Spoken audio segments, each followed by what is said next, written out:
Let's versus let's. The low gravity on the moon lets astronauts make leaps and jumps. The low gravity on the moon lets astronauts make leaps and jumps. Which one is correct? Students often get confused between let's with an apostrophe and let's without an apostrophe. They are homophones. They sound the same but have different meanings and uses. Let's with an apostrophe is a contraction of let us. It is used to suggest doing something together or to invite someone to participate. For example, let's go for a walk after dinner. It is short for let us go for a walk after dinner. Let's go to the football ground. That is short for let us go to the football ground. As you can see, let's with an apostrophe is used when you are inviting someone to join you in doing something. On the other hand, let's without an apostrophe is a verb, meaning to allow or permit. For instance, he lets his children play in the backyard. In this case, lets means that he allows his children to play in the backyard. My boss lets me work from home on Fridays. Our teacher lets us choose project topics. The app lets users customize their settings. In these examples, lets is used to indicate permission or allowing something to happen. Now that we know the difference, can you answer the question I asked you at the beginning? Let me know in the comments. Ready for some practice? Pause the video and try this task. Now let's move on to the next one. Break versus break. They are also homophones. If you have ever been confused, don't worry. I have got a simple way to help you remember the difference. Break with an A refers to the device that slows down or stops something, like a car or a bicycle. It can be used as both a noun and a verb. Here are a few examples. The mechanic checked the car's brakes to ensure they were in good working condition.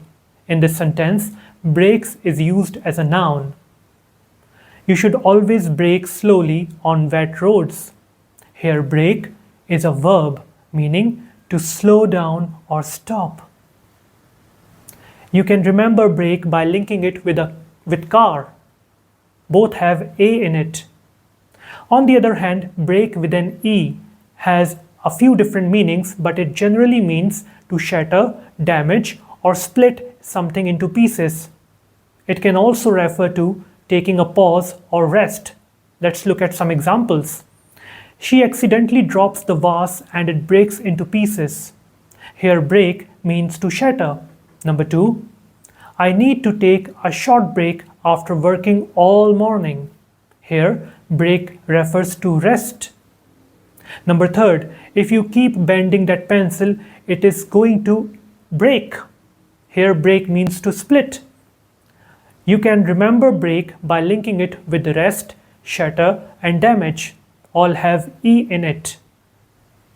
Want to do practice? Here you go. Pause the video and do the task. Now let's move on to the next one, principle versus principle. These two words sound exactly the same, but their meanings and uses are completely different. Don't worry, I have got an easy way to help you remember which one to use. Let's start with principle. It has two main meanings. As a noun, principal refers to the head of a school or organization. For example, the principal announced the new school policy today. In this sentence, principal means the leader or head of the school. As an adjective, principal means main or most important. For example, the principal reason for not buying the phone was its high cost. Here, principal means the most important reason. Quick tip to remember. Think of principal as a person or primary. Both start with P. So when talking about a school or a school head or something most important, use principal. Now, let's look at principle. It is always a noun and refers to a fundamental truth, rule, or idea. For example, honesty is one of her core principles. Number 2, this experiment is based on scientific principles. In both examples, principle refers to a fundamental idea or rule. Quick tip to remember. Principle ends with LE and rule also ends with LE. Like this, you will always remember. So if it is an idea, rule or law, use principle. Let's see if you can fill in the blanks with the correct word, principle or principle. Pause the video and do the task. To make your mind more unconfusing about English language, like, share and subscribe to my channel. Thank you.